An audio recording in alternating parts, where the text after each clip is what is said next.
Hello, जय हिंद दोस्तों। मैं पंकज स्वागत करता हूं आपके अपने परिवार पीके एजुकेशन 17 के ऑनलाइन के प्लेटफार्म में। जैसा कि आपको पता है कि अब आपके काफ़ी कम समय बचे हुए हैं सीटेट के एग्ज़ाम में। और जो आप देखेंगे कि जो पहली बार परीक्षा दे रहे हैं, इससे पहले कोई उनको अनुभव नहीं है ऐसे पेपर का, तो उन मेरे भाइयों के लिए और उन भाइयों के लिए जो किसी कारणवश पहली बार 1-2 नंबर से चूक गए हैं, तो इस बार वो चाह रहे हैं कि इस बार अच्छे नंबरों से हम क्वालिफाई कर जाए। तो आप देखेंगे कि अब आपके मुश्किल से 1 महीने के आसपास में बचा है। तो आपको 1 महीने में आपकी तैयारी कैसे करनी है, आपकी रणनीति क्या होनी चाहिए, तो उसी रणनीति के तहत हम आज आपके बीच में 5 बिंदुओं को बताएंगे। आपको ये तो करना ही करना है। अगर आप ऐसा इतना कर लेते हैं, इसको फॉलो कर लेते हैं 1 महीना भी, तो आप देखेंगे कि आप अच्छे से अच्छा नंबर गेन करेंगे और आसानी से सीटेट को पास कर जाएंगे। तो आइए उन 5 बिंदुओं पे बारी बारी से जानते हैं, समझते हैं कि तैयारी आपको अंतिम 1 महीनों में कैसे करनी है कि आपका अच्छा से अच्छा नंबर आए। सबसे पहले आप ये जान लीजिए, प्रीवियस ईयर प्रश्न। प्रीवियस ईयर के प्रश्न आपके लिए काफ़ी मायने रखते हैं, क्योंकि आप देखेंगे सीटेट एक ऐसी परीक्षा है जहाँ पे आपके प्रीवियस ईयर के प्रश्न काफ़ी रिपीट करते हैं। आप देखेंगे कि 50 से 60% प्रश्न ऐसे होते हैं जो आपके रिपीट होते हैं, थोड़ी सी लैंग्वेज बदल के। तो प्रीवियस ईयर का प्रश्न आपके लिए काफ़ी फायदेमंद होगा, काफ़ी आपके लिए सहायक सिद्ध होगा। अगर अंतिम दिनों में, अंतिम समय में आपने अभी तक कुछ भी पढ़ाई नहीं की है, तो आपको प्रीवियस ईयर ही पे ज़्यादा फोकस करना चाहिए। और आप कंटेंट वाइज पढ़ते आए हैं तब तो आपके लिए बेस्ट है, तब आपको ज़्यादा मेहनत करने की ज़रूरत नहीं है। अगर आप अभी से तैयारी शुरू कर रहे हैं तो आप प्रीवियस ईयर पे फोकस बनाए रखिए, क्योंकि प्रीवियस ईयर से ही आप देखेंगे आपके 40 से 50% से भी अधिक आपके प्रश्न रिपीट होते हैं, थोड़े से लैंग्वेज बदल के। तो आप वहाँ से आसानी से उसको समझ लेंगे। और उसके बाद जो आप देखेंगे, दूसरी पॉइंट की बात करें, आपको ज़्यादा से ज़्यादा अभ्यास करना है, पेडालॉजी का एनालिसिस देखना है।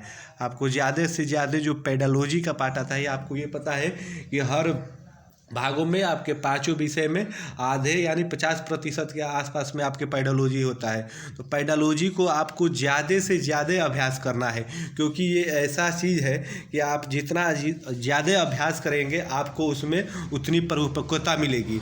और आप अभ्यास इस माध्यम से करेंगे, अभ्यास करते हुए जाएंगे, पढ़ते हुए जाएंगे।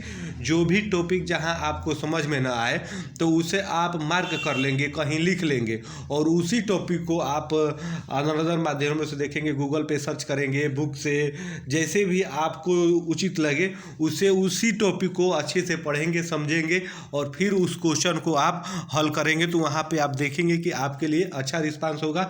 और पेडालॉजी आप देखेंगे कि आपके 50% आता है पूरे अंकों में से, यानी 150 प्रश्नों में से आप देखेंगे 70 से 75 प्रश्न आपके पेडालॉजी के रहते ही रहते हैं, हर आपके सब्जेक्टों में 15-15। तो ये भी आपके लिए महत्वपूर्ण हो जाता है।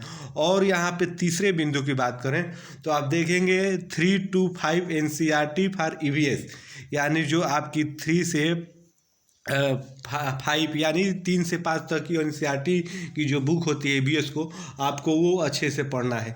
लेकिन अब आप देखेंगे कि अब कम समय आपके पास बहुत कम बचा हुआ है, तो अब तो बुक पूरी नहीं पढ़ी जा सकती है। तो अब आपको करना ये है कि EVS का कंटेंट आपको कहीं से लेना है, PDF के माध्यम से, या आप हमारे टेलीग्राम ग्रुप में जुड़ जाएंगे तो वहाँ पे भी आप देखेंगे हमने इसका EVS का आपका फिर वहाँ पे आप PDF प्रोवाइड कराया हुआ है, तो आप वहाँ से भी देख सकते हैं। और कहीं से भी आपको कंटेंट वाइज ही पढ़ना है, क्योंकि अब आप देखेंगे कि अब आप पूरी किताब जो 3 से 5 तक यानी 3 से 5 तक की NCERT किताब है, अब आप पढ़ नहीं सकते, क्योंकि आप देखेंगे कम समय बचा हुआ है। तो आपको EVS के लिए 3, 4, 5 ये बुकें आपको पढ़नी है। आप देखेंगे कि वहीं से प्रश्न आते हैं, ये आपको करना है। उसके बाद आप देखेंगे और बात, अभ्यास, गणित।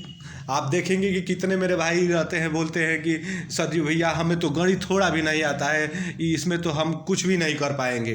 तो ऐसा कुछ नहीं है। आप देखेंगे कि 15 नंबर आपके बुक से आते हैं, न्यूमेरिकल के तहत आते हैं, कंटेंट से आते हैं। तो अगर आप थोड़ा भी पढ़ेंगे, थोड़ा भी पढ़े रहेंगे, और अभी नहीं पढ़े हैं फिर भी अभी तक आपने गणित में थोड़ा भी आपकी तैयारी नहीं है, गणित आपको आता नहीं है, तो केवल आप प्रीवियस ईयर के प्रश्न जितने पीछे आपके बैक में हुए हैं, प्रीवियस ईयर के प्रश्नों को, गणित को आप अच्छे से हल कर लीजिए, सारी भाषा लैंग्वेज समझ लीजिए, तो आप देखेंगे कि 15 प्रश्नों में आसानी से 12 से 13 प्रश्न आप सही हल कर जाएंगे। क्योंकि आप देखेंगे कि वहाँ पे भी प्रश्न आपके पीछे से बैक में जो आए हुए हैं वही बार बार रिपीट होते हैं, थोड़ी सी लैंग्वेज बदल के। तो आप एक बार अच्छे प्रीवियस ईयर के प्रश्नों को गणित के समझ लेंगे।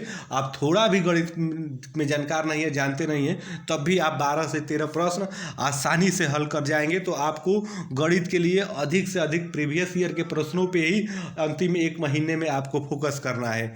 उसके बाद देखेंगे जो पैसेज आता है, जो अनसीन पैसेज आपका आता है, देखेंगे कि आपके संस्कृत में भी गद्यांश पद्यांश से आता है, हिंदी में भी आता है।